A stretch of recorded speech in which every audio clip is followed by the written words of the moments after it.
یہ حق ادا نہیں ہے جنگ احد کا. لیکن جنگ احد بغیر شہادت امیر حمزہ کے ادھوری ہے. اور احد میں امیر حمزہ ہوں یا کربلا میں علی اکبر، جگر ایک ہے، برچھی اور بھالے ایک ہیں، اور برچھی اور بھالوں پہ انگلیوں کے نشان بھی ایک ہیں. جگر ایک ہے، برچھی اور بھالے ایک ہیں، اور برچھی اور بھالوں پہ انگلیوں کے نشان بھی ایک ہیں. اور جو انگلیوں کے نشان ہیں نا، یہ اسی خاندان کے ہیں جو بدر و احد میں بھی مخالفت رسول اور مخالفت اسلام کر رہے تھے، اور صفین و جمل میں بھی مخالفت رسول اور مخالفت اسلام کر رہے تھے، اور مسلمانوں کا لبادہ اوڑے کربلا میں بھی مخالفت اولاد رسول اور مخالفت اسلام کر رہے تھے. لیکن المیہ یہ ہے کہ مسلمان آج تک ان کا چہرہ نہیں پہچان سکے. عزیزان محترم، بعد بدر ہر رات، ہر دن، ہر جنگ ابو طالب کے جوانوں کے لیے عاشورہ ہے. یہ مت سوچئے گا کہ صرف 10 محرم ہی عاشورہ ہے. عاشورہ بہت گزری ہیں. میں اچھا آج آپ سے ایک مختصراً سوال کر لوں، بطول کا قصور کیا تھا؟ فاطمہ زہرا کا قصور کیا تھا؟ آخر کس کس کو روئے رسول کی بیٹی؟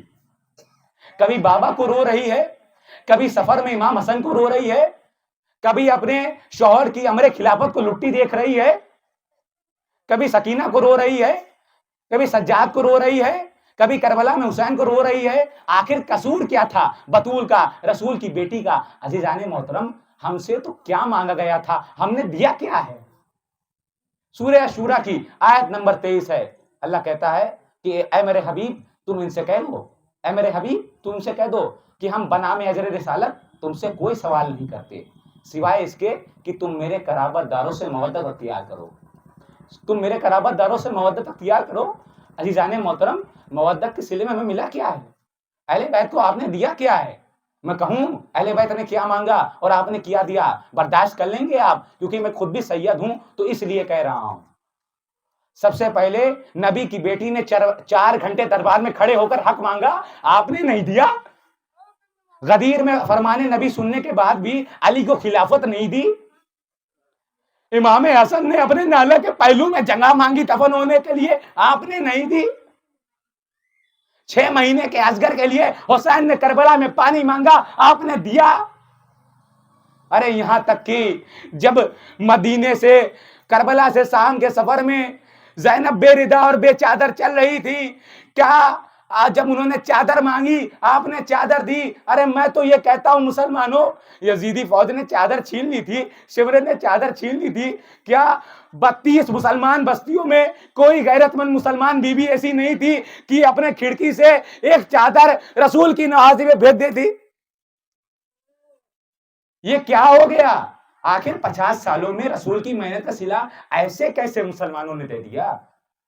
عزیزان محترم، یہ سوال ہمارے ذہنوں میں کیوں نہیں جاگ رہا ہے؟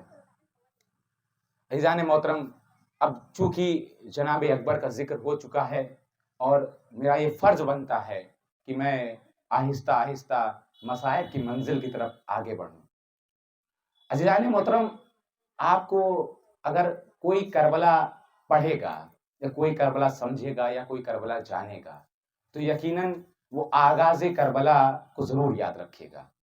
اور آغاز کربلا بغیر اذان علی اکبر کے ادھوری ہے. لیکن عزیزان محترم، اگر میں اس مرحلے کو ابھی کچھ وقت کے لیے چھوڑ دوں اور آپ کو اذان کی ایک خصوصیت بتاؤں. اذان کی ایک خصوصیت ہے کہ اذان جو ہے وہ سب کو ایڈریس کرتی ہے. نماز سب کو ایڈریس نہیں کرتی ہے. نماز ایک اسپیسیفک جماعت میں پڑھی جاتی ہے، ایک خاص لوگ، ایک اپنے لوگوں کے بیچ پڑھی جاتی ہے، اس سے غیروں کا کوئی تعلق نہیں ہوتا ہے. لیکن جو اذان ہے نا، یہ سب کو ایڈریس کرتی ہے. یہ اسے غیر بھی سنیں گے. جب اذان دی جائے گی، اگر اذان کی صدا کسی کانوں میں پہنچ رہی ہے تو وہ شخص ادھر اٹریکٹ ہوگا کہ کون اذان دے رہا ہے، کیا کہہ رہا ہے. تو شاید یہی ریزن تھا کہ آلریڈی ایک امام، ایک مؤذن ہونے کے باوجود امام حسین نے صبح عاشور کہا کہ آج علی اکبر اذان دیں گے. اور شاید ایک یہ ریزن یہ بھی تھا کہ ہم شکل پیغمبر تو تھے ہی علی اکبر، لیکن علی اکبر کی آواز بھی بالکل ہو رسول خدا جیسی تھی. تو شاید امام نے یہ سوچا کہ جب اذان علی اکبر بلند ہوگی اور یزیدی فوج یہ سنے گی تو ایک حجت یہ بھی تمام ہو جائے گی کہ شاید انہیں احساس ہو کہ رسول اکرم آج میدان کربلا میں کیسے اذان دے رہے ہیں۔ عزیزان محترم، اذان علی اکبر ہوتی ہے، میدان کربلا، جنگ کربلا کا آغاز ہوتا ہے۔ عزیزان محترم، آپ کو معلوم ہے کہ 72 شہیدوں میں سے 52 بنی ہاشم میں سے تھے۔ ایسے ہی ہم اور آپ بیٹھ کر آج یا حسین نہیں کر رہے ہیں۔ جو شخص اپنی تحریک، اپنے نظریے پہ سب سے پہلے اپنے گھر کو قربان کرتا ہے نا، اس کا نظریہ تا قیامت زندہ رہتا ہے۔ عزیزان محترم، اب آپ کو معلوم ہے یہاں ڈھیر سارے نوجوان اکٹھا ہیں، تشریف فرما ہیں۔ امام حسین کا بھی ایک نوجوان بیٹا ہے جسے تاریخ نے ہم شکل پیغمبر کہا ہے، جس کا نام علی اکبر رکھا ہے۔ عزیزان محترم، جب وہ امام کے پاس اجازت کے لیے آئے ہیں نا، تو اب تک جتنے بھی شہید ہونے کے لیے اور میدان کربلا میں رخصتی کے لیے آئے، امام نے سب کو اجازت دی۔ امام نے کسی سے یہ نہیں کہا کہ جا کر کسی بیوی سے اجازت لے لو یا باپ سے اجازت لے لو۔ یہ پہلا ایسا شخص ہے جس سے امام نے یہ کہا کہ جا کر پہلے اپنی پھوپھی اماں اور اپنی ماں سے اجازت لے لو۔ اب یہاں پر بڑا شدید مسئلہ ہے علی اکبر کے لیے۔ مسئلہ یزیدی فوج نہیں ہے عزیزان محترم، نہ وہ 9 لاکھ کا لشکر ہے۔ حیدر کرار کے لیے، پوتے کے لیے لشکر مسئلہ ہوں گے؟ مسئلہ یہ ہے کہ اپنی پھوپھی اماں اور اپنی ماں سے جا کر کہیں کیا کہ آپ کا اکبر آج مرنے جا رہا ہے، آپ کا اکبر آج مرنے جا رہا ہے۔ عزیزان محترم، جیسے تیسے علی حسین کے بیٹے نے ہمت جٹائی اور خیمے کے اندر گئے، ماں کے پاس جاتے ہیں، سلام کرتے ہیں۔ ابھی کچھ علی اکبر نے کہا نہیں ہے۔ آپ کو معلوم ہونا چاہیے کہ بی بی ام لیلہ یزید ابن معاویہ کے گھر والوں کی ریلیٹو لگتی ہیں، ان کی کزن لگتی ہیں۔ بی بی ام لیلہ کہتی ہیں، اے میرے لال، جب میدان میں جانا تو ایسا نہ ہو کہ تمہارے قدم پیچھے ہٹ جائیں اور لوگ یہ کہہ دیں کہ اپنی ماں کی رشتہ داری کی وجہ سے اکبر نے اپنے قدم پیچھے ہٹا لیے، مجھے شرمندہ نہ کرنا میرے لال۔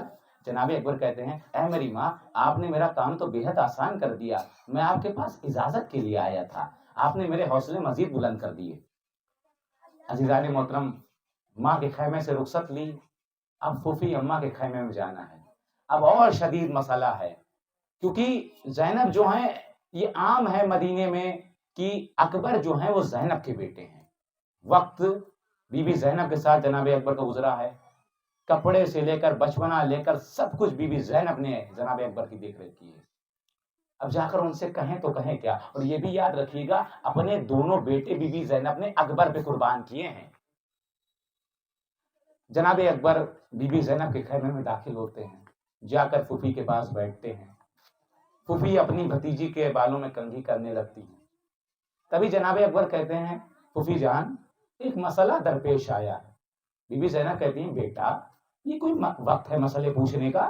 یہ تو کوئی وقت نہ ہے۔ اکبر کہتے ہیں، نہیں پھوپھی جان، یہی وقت ہے، اور آج تک میں نے جتنے مسئلے پوچھے ہیں آپ ہی سے پوچھے ہیں، آج اس مسئلے کا بھی حل آپ کو بتانا ہوگا۔ پھوپھی جان نے کہا، بتاؤ بیٹا، کیا خدمت کروں آپ کی؟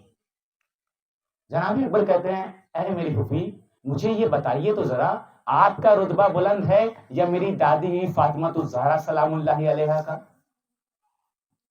بی بی زینب حیران ہوتی ہیں اور اکبر کی طرف دیکھتی ہیں، کہتی ہیں، اتنے سمجھدار ہو کر ایسا سوال؟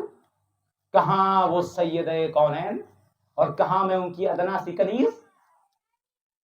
ان کا میرا کیا مقابلہ؟ جناب اکبر اب یہاں پر ایک جملہ کہتے ہیں، تو پھر پھوپھی جان، آج اپنے اس بیٹے کو میری دادی کے بیٹے پہ قربان کر دیجئے۔ عزیزان محترم، بی بی زینب کہتی ہیں، اے میرے لال، اگر کسی اور طرح سے تم نے مجھ سے اجازت مانگی ہوتی تو شاید میں نہ دیتی، لیکن اب میرے پاس کوئی جواز نہیں ہے منع کرنے کا۔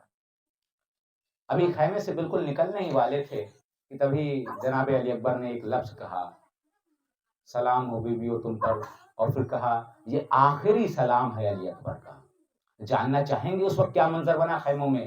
کوئی بی بی اس خیمے سے نکل رہی تھی، کوئی بی بی اس خیمے سے نکل رہی تھی، کسی بی بی نے آ کر دامن تھام لیا تھا، کوئی بی بی ہاتھ نہیں چھوڑ رہی تھی، گریا و بکا کا عالم برپا ہو گیا تھا۔ ایک بہن تھی جو ہاتھ پکڑ کے کہہ رہی تھی، اے میرے بھیا، اے میرے بھیا، ہماری غربت پہ رحم کھاؤ، اے میرے بھیا، ہماری غربت پہ رحم کھاؤ۔ عزیزان محترم، ایک شور سا برپا ہو گیا خیموں کے اندر.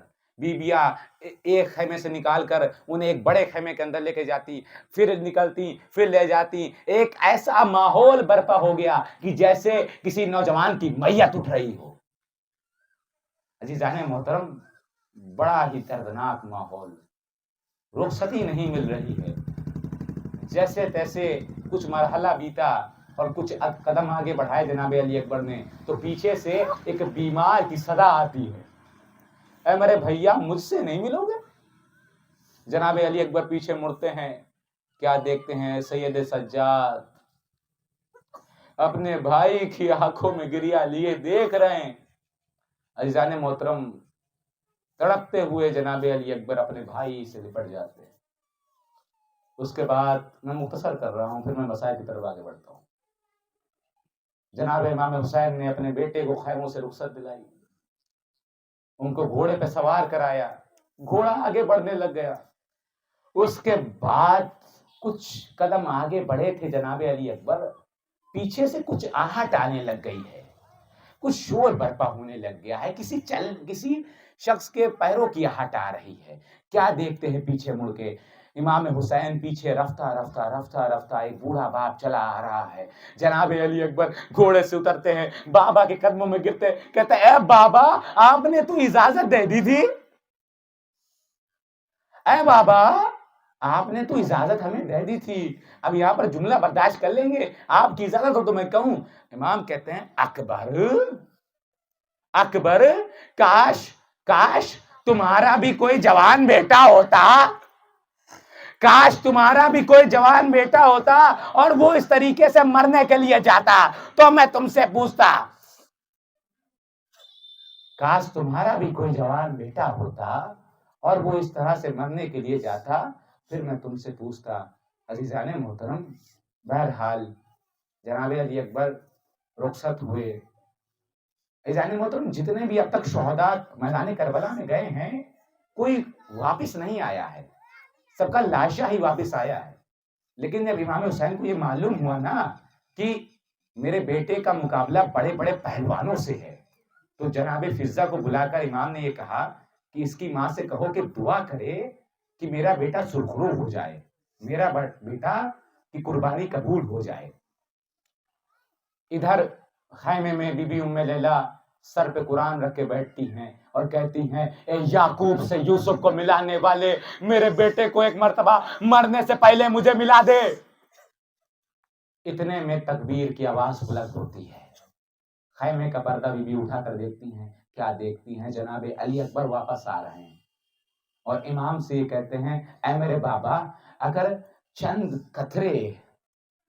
قطرے پانی کے مل جائیں تو میں ان خاندان بنو امیہ کے لوگوں کو بتا دوں میں کس کا پوتا ہوں, میں کس کا بیٹا ہوں. عزیزان محترم, کیا گزری ہوگی امام حسین پر, کیا گزری ہوگی. ایک وقت کے لیے اماجن کریے, ایک وقت کے لیے کہ ایک بوڑھا باپ ہے, اس سے آ کر اس کا بیٹا پانی کے لیے سوال کر رہا ہے, اور کوئی معمولی باپ نہیں ہے, اس باپ سے سوال کر رہا ہے جو اپنے پیر کی ٹھوکر سے پانی نکال دیتا ہے. کیا گزری ہوگی اس باپ میں. عزیزان محترم, امام کہتے ہیں, اے میرے لال, پانی کا تو بندوبست نہیں ہو سکتا ہے, تم میری زبان میں اپنی زبان رکھ کے دیکھ لو, کیا پتا تمہیں کچھ آرام مل جائے. جناب علی اکبر نے امام کے منہ میں اپنی زبان ڈالی اور ترنت ہی نکال کر کہا, اے میرے آقا, یہ تو مجھ سے بھی زیادہ خشک ہے, یہ تو مجھ سے بھی زیادہ خشک ہے. اور یہ منظر جو ہے نا, یہ منظر بی بی ام لیلہ خیمے سے دیکھ رہی تھی, تو اس منظر کو جو ہے شاعر نے بڑی خوبصورتی سے اور بڑے دردناک طریقے سے ڈسکرائب اپنے 4 مصروں پہ کیا ہے. میں وہ آپ کی پیش خدمت کروں گا. شاعر کہتا ہے, پیاس کی شدت سے علی اکبر نے پلٹ کر دیکھا, پیاس کی شدت سے علی اکبر نے پلٹ کر دیکھا, ماں نے خیمے سے لپٹ کر دیکھا, اتنی مجبور تھی ساقیہ کوثر کی بہو, اتنی مجبور تھی ساقیہ کوثر کی بہو, خشک مشکیزے کو کئی بار الٹ کر دیکھا. کتنی مجبور تھی ساقیہ کوثر کی بہو, خشک مشکیزے کو کئی بار الٹ کر دیکھا. عزیزان محترم, ایک مرتبہ جناب علی اکبر میدان کربلا میں گئے ہیں، جنگ کری ہے، لڑے ہیں، اور تبھی ایک ملعون کی برچھی آ کر ان کے جگر میں لگی ہے۔ جناب علی اکبر گرتے ہیں اور بابا کو صدا دیتے ہیں۔ صدا سنتے ہی امام حسین کھڑے ہوتے ہیں، پھر بیٹھ جاتے ہیں، پھر کھڑے ہوتے ہیں، پھر بیٹھ جاتے ہیں، پھر کھڑے ہونے کی کوشش کرتے ہیں۔ اب امام سے کھڑا نہیں ہوا جاتا ہے، اب امام سے کھڑا نہیں ہوا جاتا ہے۔ کربلا کی پھر جانتے ہیں امام نے کیا ہے، نواسہ رسول نے کیا ہے، امت رسول نے نواسہ رسول کو کتنا مجبور کر دیا کہ کربلا کی تپتی ہوئی زمین پر رسول کا نواسہ گھٹنیوں کے بل چلنے لگا۔ کربلا کی تپتی ہوئی زمین پر رسول کا نواسہ گھٹنیوں کے بل چلنے لگا۔ چلتے چلتے اب عزیزان محترم ایک سوال آپ سے کروں، یہ اتنا بڑا مجمع ہے، یہاں پر امیر سے امیر بھی بیٹھے ہوں گے، غریب سے غریب بھی بیٹھے ہوں گے۔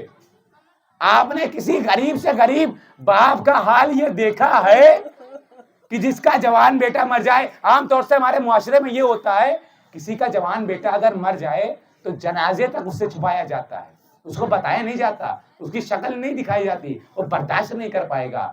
دنیا کا واحد غریب باپ ہے حسین، اس کا جوان بیٹا برچھی کھا کر میدان کربلا میں گر گیا ہے، وہ اپنے بیٹے کے قاتلوں سے پوچھ رہا ہے تم نے میرے اکبر کو کہیں دیکھا ہے، تم نے میرے اکبر کو کہیں دیکھا ہے؟ اور جواب میں کوئی اسے نیزہ مارتا ہے، کوئی اسے تلوار مارتا ہے۔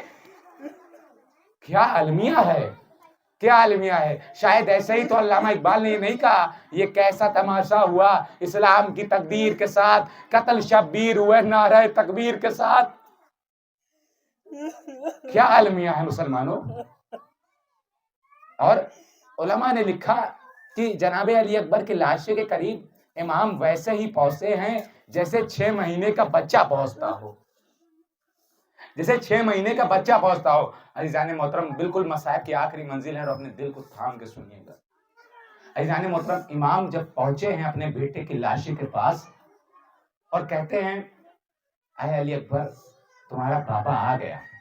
اکبر کہتے ہیں بابا میرے سینے میں بڑی درد ہے، بابا میرے سینے میں بڑی درد ہے، مجھ سے برداشت نہیں ہو رہا، بابا کچھ علاج کریے۔ عزیزان محترم اسماعیل اور ابراہیم کا قصہ سن کے رونے والے مسلمان یہاں پتھر دل کیسے ہو جاتے ہیں۔ جناب حسین کہتے ہیں اے اکبر رونا نہیں، تڑپنا نہیں، مجھے امتحان میں نہیں ڈالنا، آرام سے بیٹھو، آرام سے بیٹھو۔ امام نے اپنا گھٹنا زمین پہ ٹیکا، برچھی کو پکڑا، کہا میرا بیٹا مجھے امتحان میں مت ڈالنا، تڑپنا نہیں، تڑپنا نہیں، مجھے امتحان میں نہیں ڈالنا۔ برچھی کو امام نے پکڑا ہوا ہے، برچھی کو کھینچتے ہیں باہر۔